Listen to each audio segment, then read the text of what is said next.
सीताराम बधाईनी की है बधे मजामां। आई होप कि तमे एकदम मजामां ज है। तो से ने मारे तमने जणावવાનું है कि एक बेन से हेयर तेल बनावे, हर्बल हेयर ऑयल એ બનાવે, ઘેર જ બનાવે। જો કે વાળ ખરતા હોય કે વાળમાં ટાઈલ હોય કે ડેન્ડ્રફ થતા હોય કે પછી વાળ લોંગ ન થતા હોય તો એ બધી પ્રોબ્લેમ સોલ્વ બેન કરી દઈએ। તો તમે છે ને એક દાણી પ્રોડક્ટ મગાવજો, મારે મગાવવાનું છે।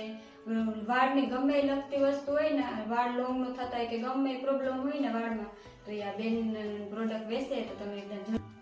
તો એ બેનનું નામ છે આરતીબેન કેસવાલા ने पोरबंदर ज रहीए। आपणी जो के पोरबंदर आता जाता जोई तो पोरबंदर रहीए तो तमे हेने जरूर ने जरूर एकदम ट्राय करजो। जो के अटाणे हियारामां तो बधायने वाळ खरता जोई, मारे खरे बधायने खरता होय तो तमे छे ने एकदम ट्राय करजो। वाळ ग्रोथ थाय, वाळमां अटाणे बधायने छोकरीने वधारे तो वाळ लांबा थाय एनो शौक होय ज।